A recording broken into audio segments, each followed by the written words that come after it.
Hey everyone, this is Dante and you're watching Dante Raids. Welcome to the second episode of the Beginner's Guide series for Raid Shadow Legends. Today we're diving into one of the most exciting parts of the game, the champions, and also covering some basic gameplay tips to get you started. If you are new here, don't forget to hit that subscribe button and join our growing community. We just hit 100 subscribers, which is amazing. Let's keep the momentum going and aim for the 500 next. Alright, let's get into it. Raid Shadow Legends is known for its massive roster of champions, different factions, rarities, type of champions. Let's see what that means, what champions are in Raid, how to use them and how to make them stronger. But before that, let's see the first thing you see when you download the game, the battle screen, and explain what everything is that we see. Raid is a turn-based game, so we have our team on the left, the enemies on the right, and every champion goes one by one. Above each champion we can see two bars, which is the basic thing. The green bar is our health pool, our life. So this is what we're trying to save for us and what we're trying to destroy on the enemy team. One more important thing is the yellow bar. The yellow bar is our turn meter bar. This shows which champion goes next. And this is according to the speed of each champion. This determines who will go next. On the bottom right we see the skills of the current champion, which will go next. On the left we see some info of the fight, some battle info, and some index of all the buffs and debuffs of the game. So even if we don't know what each thing does, we just pause the game, read what we need to read, and move on. Next we just choose the skill we want to use, click on the target, and it goes. Or easier, we just click auto and they do the work by themselves. But before we get into a serious battle, it is best practice, in my opinion, to have an understanding how champions work in Raid. First of all, in Raid we categorize the champions in alliances, in factions, and then in each faction we have rarities. Let's see one that has everything.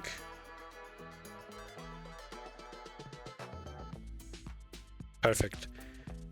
We start with the common champions, the weakest of the bunch. We get to uncommon next. We have rare, epics, legendaries, and mythicals, the newest addition to the game. Champions also have a type, which is HP, defense, attack, and support. Attack champions are usually the best damage dealers in the game. Defense and HP champions are usually the tankiest champions in the game, but many times also have very good damage. And support champions are usually the ones that have the buffs, debuffs, they revive, they support our team. Now, checking a champion by itself, each champion usually has active skills. They have some of them have passive skills, some have auras, and their basic stats. I'm using a mythical to showcase it because they have everything. If we went, for example, in a common champion, they just have their basic skill, they have nothing else. And as you move on into greater rarities, they have more skills and many times passives and auras, of course. So let's see how it is working. First of all, we have the basic stats of a champion. The HP, the health pool of the champion, which is its life. The attack, defense, I think they are self-explanatory. The speed of the champion, This is one of the most, if not the most important stat in a champion, because if we are faster, we go first, we have better chances at winning. Then we have crit rate and crit damage. These stats are very important for damage dealers, because the champions have the ability to have a critical hit. If we have a critical hit, then we multiply the critical damage with the attack of the champion and have a greater hit. We do much more damage. But we have to have a 100% or above critical rate, so we do critical damage all the time. So these two stats must work together, because it doesn't matter if we have infinite critical damage but zero critical rate, because we're never going to use it basically. But if we have 100 critical rate, then we will do critical hits and use our critical damage. We will get into more detail when we start building our champions, but this is just to get to know our stats. Then we have resistance and accuracy. Resistance makes our champion harder to get debuffs on them, and accuracy makes it easier for our champion to apply debuffs on the enemies. Again, these stats are very important for support champions or whoever does debuffs. Now, when it comes to skills, every single champion has a basic skill. His A1, they can do this skill all the time with no cooldown. Next, many if not most champions have at least 2 active skills. Active skills meaning that you can use them, but then you have a cooldown of some turns. They can be 1 turn, can be 5 turns. It depends on the skill and the champion. We can also have passive skills. As you can see, this champion has 2 of them. But some champions have none, some champions have 1 or 2. Passive skills means that they work almost all the time, except they have a specific cooldown on them.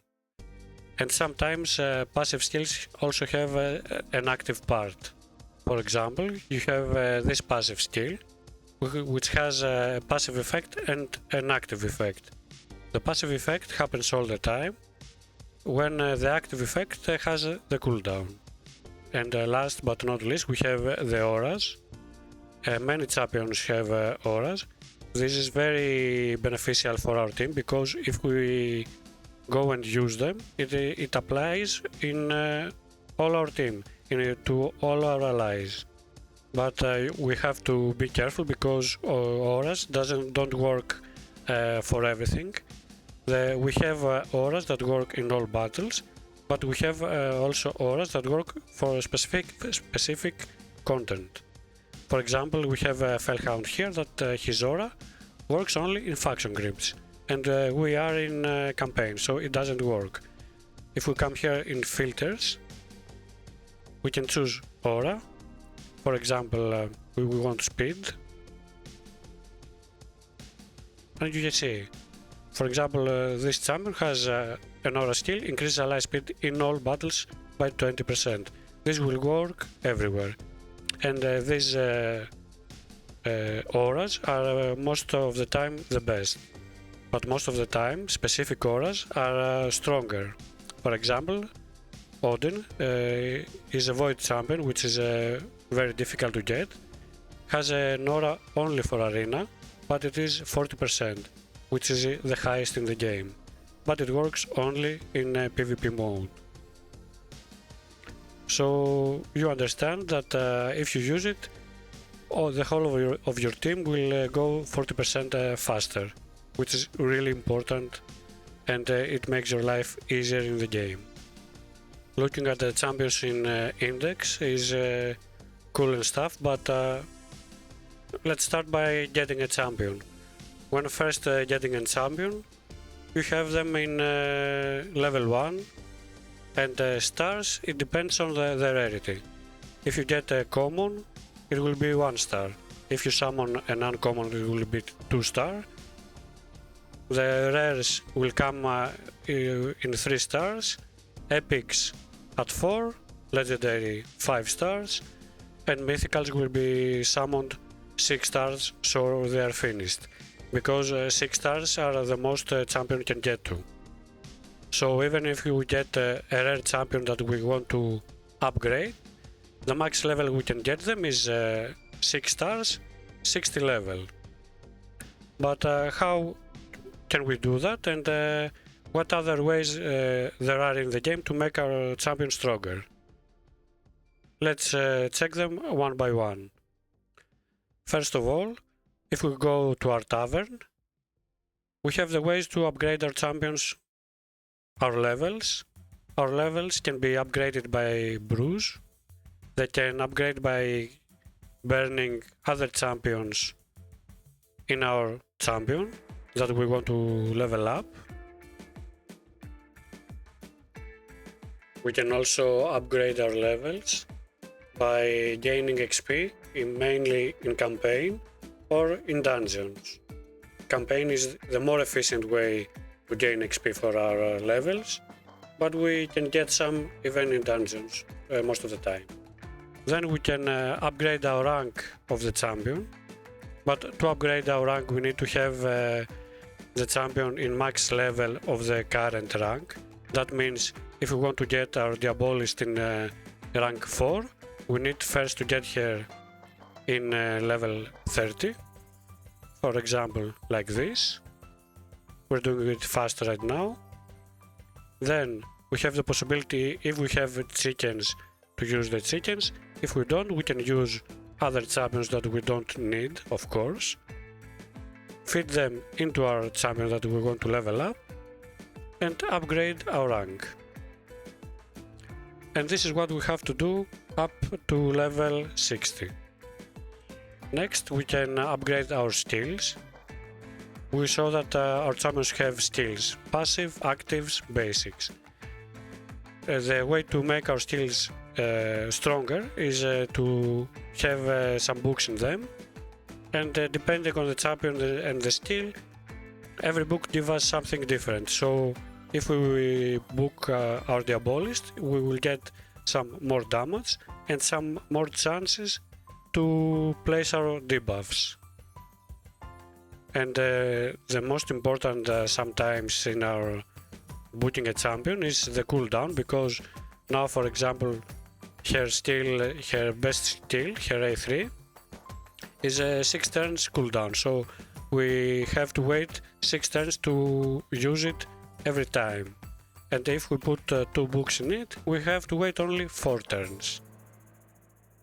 Next is Ascension. When we ascend a champion, we put some potions in them, so the yellow stars become purple basically, and that increases our basic stats and make our champion stronger. It is as simple as that. Ascension sometimes open up some more skills, of course. For example, her A3 fills the turn meter of all allies by 15%. If we ascend it to 3 star, it will still fill the turn meter of all allies by 15%, but it will also decrease the turn meter of all enemies by 50% also, which is much stronger. Leveling up and ascending our champions is the most basic thing we can do to make them stronger, but the most important thing we can do to make them actually work in our battles is put gear on them. Gear is one of the most important, if not the most important thing when we want to make our champion stronger, because even if we put God level gear on a rare champion, we can still do much more things in the game and beat much more opponents like that. Of course, if you combine an amazing champion with amazing gear, then your level will be skyrocketed. The basic things you need to know about gearing is that we have a lot of sets. Different sets different sets have different effects. For example, the speed set, one of the most important and popular sets in the game, tells you that if you put 2 artifacts on your champion, it will give you 12% more speed, even if the stats on the piece itself doesn't have speed. You just have to put 2 pieces on your champion and you get 12% speed. Other sets have different effects, and some need 2 pieces to get that effect, others need 4, and we have some new gear sets. For example, Merciless. So that is a variable set, so we get a bonus for every single piece. If you have 1 piece, you get, for example, plus 10% attack. If you have 2 pieces, plus 15% critical damage. Gearing a champion is really hard, and it's really important. So this will be done in detail and more expansive in a separate video, probably the next one, because it is the most important thing for a champion to be. Next thing that we can use to make our champion stronger are relics. This is very new to the game. I think it's almost a couple of months now. Relics have different effects, very strong effects, some of them. Like this one, this is one of the best in the game. When, for example, our champion wears it, we have a 25% chance to reflect hard crowd control, like stun, sleep, fear, true fear, freeze, provoke, petrification, and shift. Along with the effect, we get some basic stats, HP and speed, which is really important, as we already said. Another basic thing to make our champion stronger are masteries. Masteries you will use very early in the game. You need to learn how to apply masteries to your champions so you make them stronger. Masteries come in 3 different types: offense, defense, and support. And depending on the champion we use them on, we apply different ones. There are some basic templates we use for damage dealers, for example, or for support champions, etc. But you always need to at least try and read some of them so you know what they do. 90% of the masteries are basic effects and not stats. You have this that, for example, it gives you 75 defense. But from there on, for example, you have decreased damage received from AoE attacks by 5%. You go here, it reduces the damage this champion receives from a specific enemy by 0.75% with each hit taken from that enemy. Damage reduction stacks up to 6% for each enemy.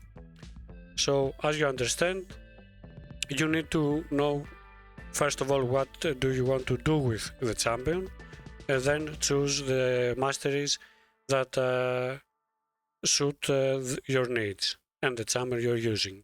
Of course, we're not finished. There are more ways to make our champion stronger. One of them is the Altar of Souls. Here we can summon the soul of a champion. I don't have a soul stone right now to summon to show you, but for example we have the soul merchant that sells souls, which come into 2 different types, perfect and split souls. When we summon a perfect soul, we can go from 0 to 6 stars right away. Split souls means that in order to put Vlad in 3-star soul, we must have already the 2-star on him applied. What souls do? Let's go back to our champions.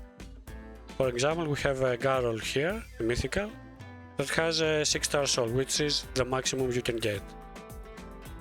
This allows us and opens up blessings. When we get into a blessing, there are several types of blessings.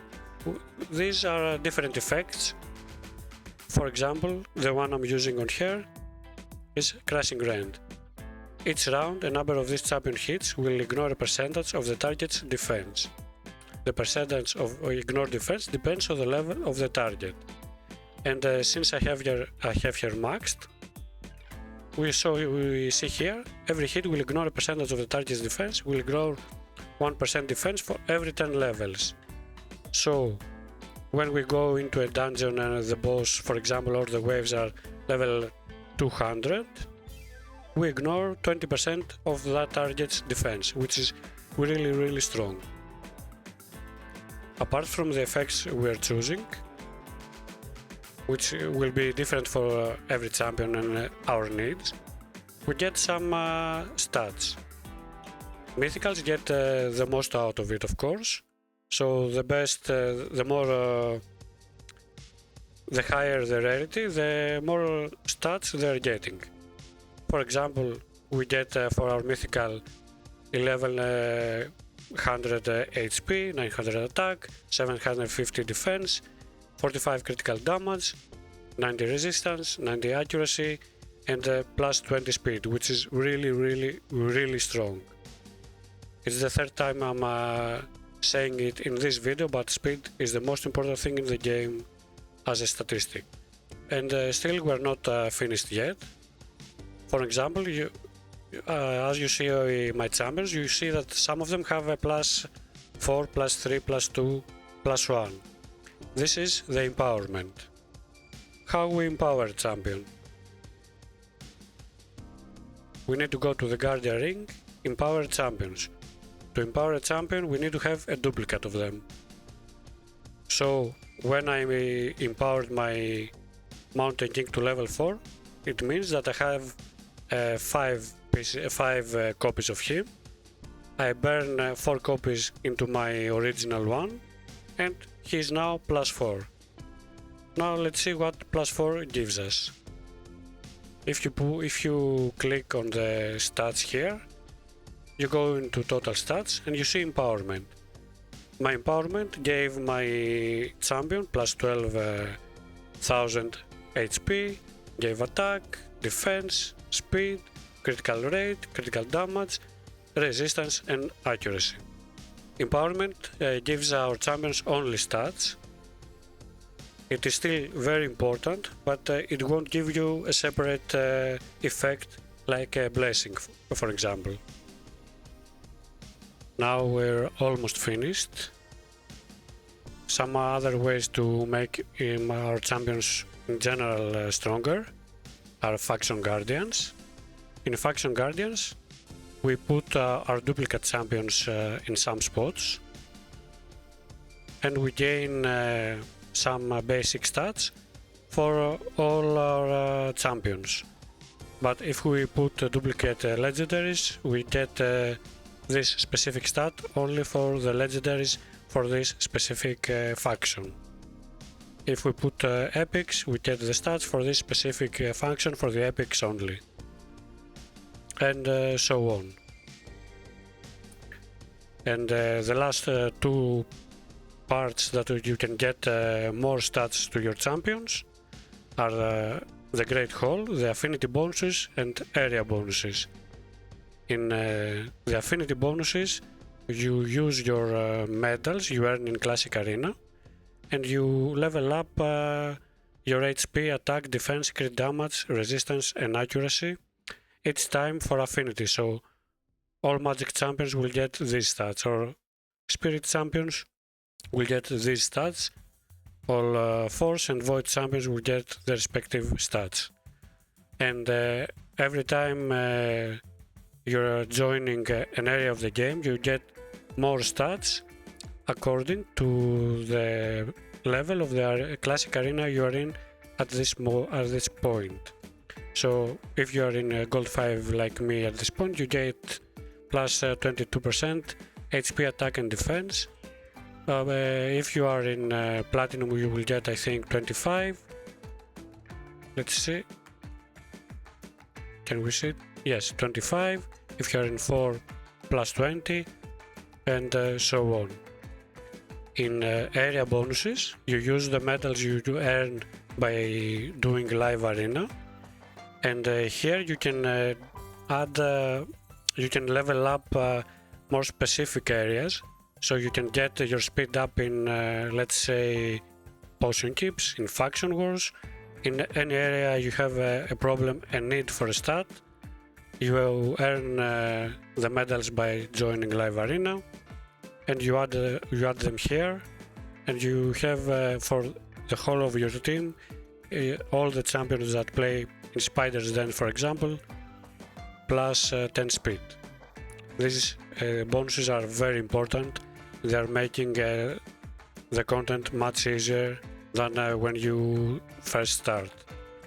So it's actually really important to do PvP in this game.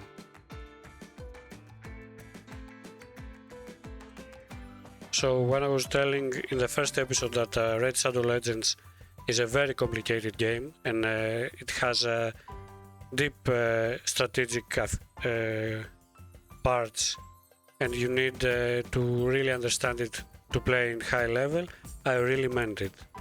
Because to get a champion from zero to a hero, basically, you need to gear him, to put gear, to put accessories, to put the best masteries, to put the best relics, to book them, to awaken them, to empower them.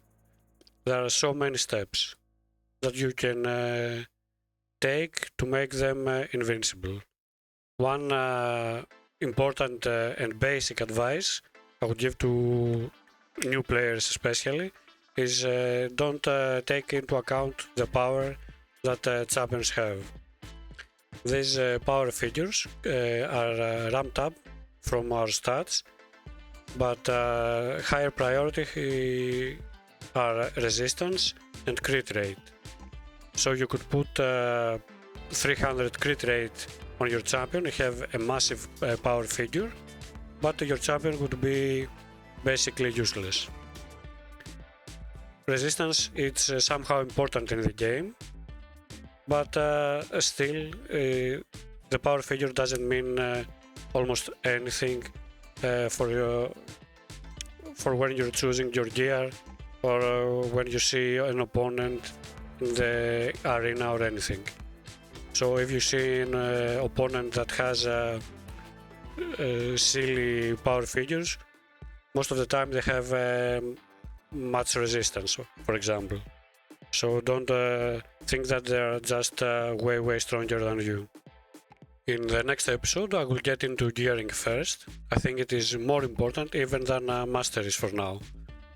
With this series, what I want to do more is teach players to understand the game and know what they're looking at, and think of themselves the best way to play, not just give you specific builds for champions.